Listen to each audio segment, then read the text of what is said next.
gis nga xam nga tey kenn Maroc musul xalaat ne coupe bi nit mun na ko jël ci moom bu accès final xam nga ce qui s'est passé mooy amul benn pays bu mus a opposé wu au Maroc comme ni ko Sénégal opposé au Maroc. Le président de la fédération royale marocaine de football sama wóllëre la bi ñu ma élire moom ma njëkk a invité muy le président Fawzi Legza. Mais gis nga ñun nous sommes très méthodiques et on a une équipe extrêmement compétente bi ñu demee ba nga xamee ni qualifié nañ parce que man waxoon naa ko fii RTS nee naa leen nous sommes dans de très bonnes conditions à Tanger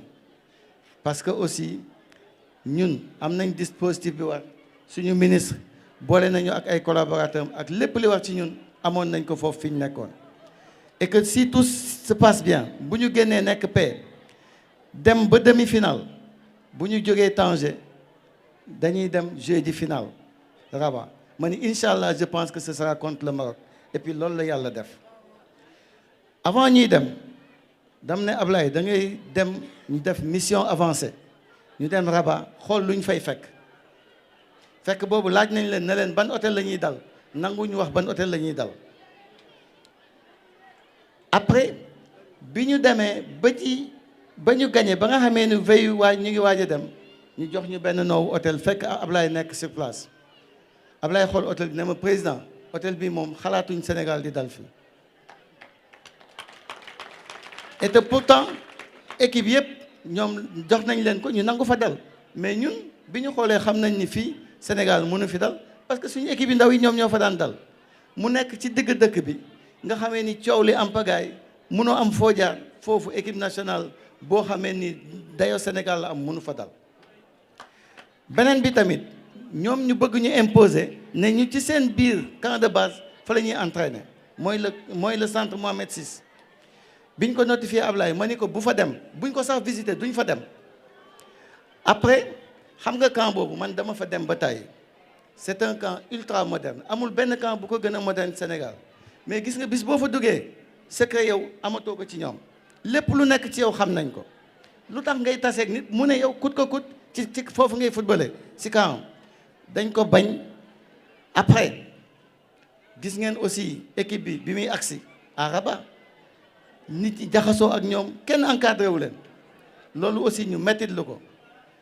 Ablaye ne ma président da ngay dem seeti le président de la CAF. ak le EG nga waxtaan ak ñoom man ko Ablaye xam nga man tàmmuma di daw si ginnaaw nit mais nag comme sa yéene la bàyyil ma dem bi ma demee ma fekk fa le président Fawzi mooy le président de la fédération royale marocaine de football ma fekk fa le secrétaire général Véron Moussengo le président de la CAF Patrice Motsepe ñëw fekk ma fa ma toog ak Fawzi ñu waxtaan ci lu bare mais loo wax mu ni ma waa CAF la CAF ñoo def lii ñoo deful seen liggéey. bi ma demee ci waa CAF ma wax ak la EG boo waxee mu ni ma non Maroc jënd nañ lii def nañ lii ma xamee ni ñii dañ may wër-wërloo bi ma ñëwee ma ni Ablaye on va faire un communiqué ñu préparer communiqué bi ñu defee communiqué bi ba génne ko le président de la fédération royale marocaine de football man ak Ablaye ñoo toog 1h30 du matin la ma woo ne ma mais président qu'est-ce qui se passe lu xew ma ne ko président lii c'est une mesure conservatoire demain on va convoquer un point de presse. On ne va jamais jouer dans ces conditions.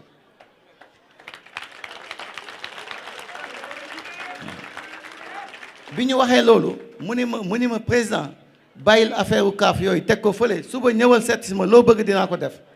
Il me convoque dans son cabinet au ministère des Finances. ana Khalidou Fadiga mu ngi nii man ak moom kese ñoo fa nekk après ma ni ko na Fadiga ñëw parce que looy wax day am seede. On était 3 dans son bureau mu ñëw ma ni ko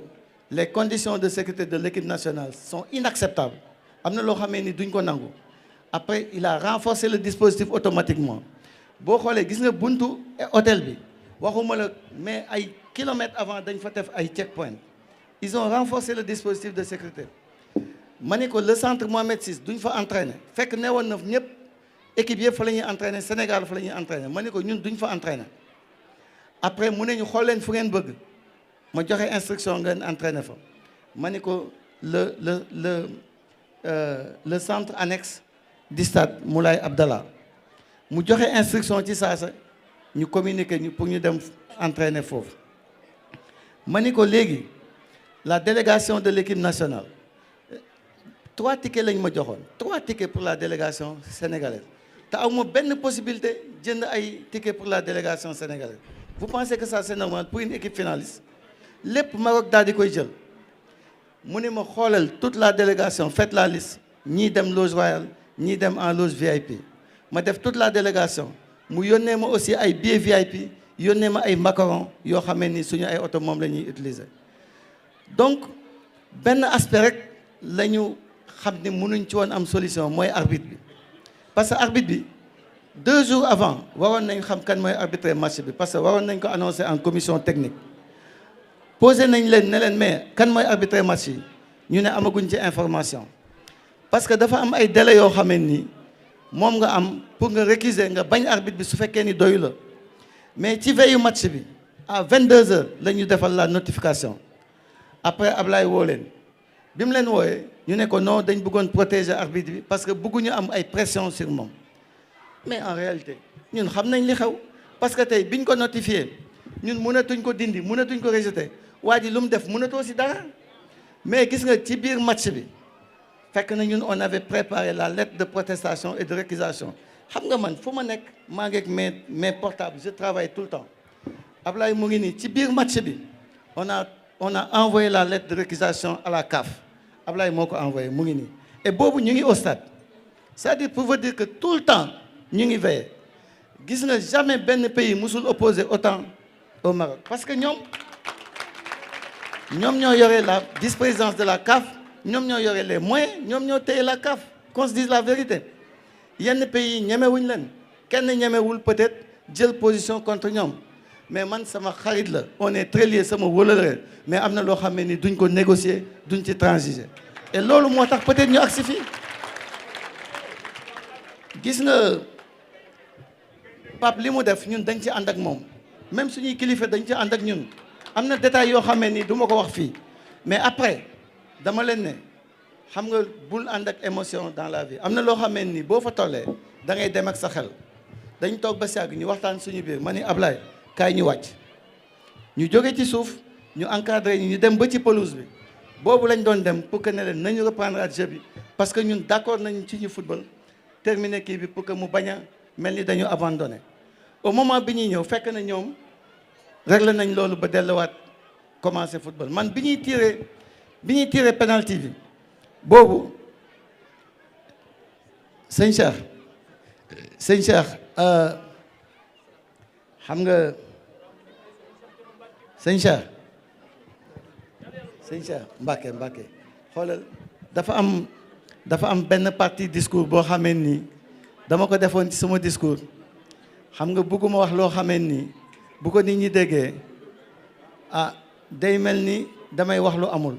moo tax mu sote woon partie boobu fa yàlla def mu ñëw sëñ Cheikh dafa am benn partie ci discours bi dama ko tëboon xam nga ma ni je vois aussi dans cette assemblée des visages qui me rappellent le début de cette aventure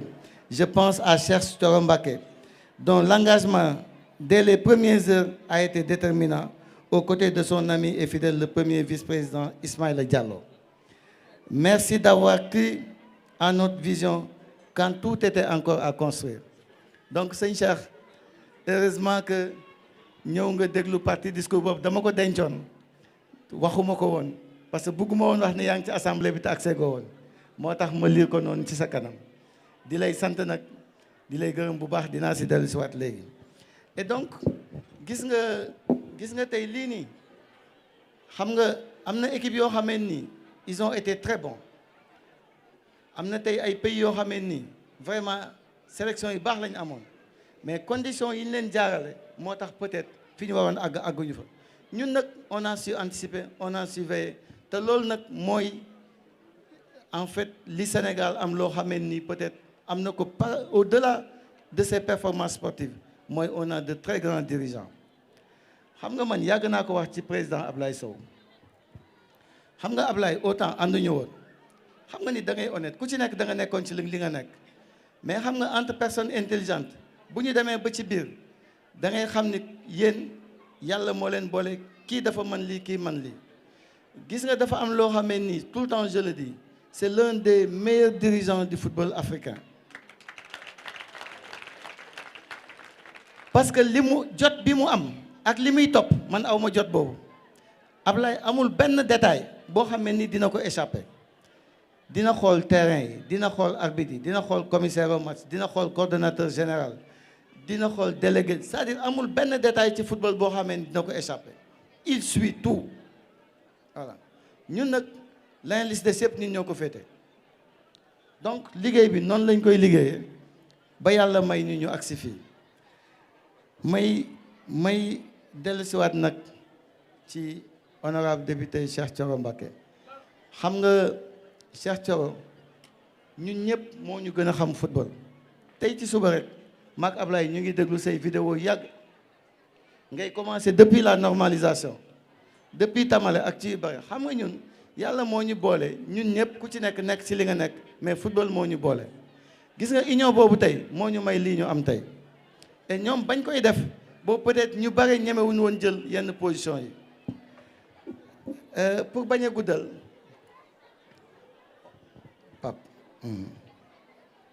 pour bañ a guddal je pense que ci wàllu football bi li ma ci wax doy na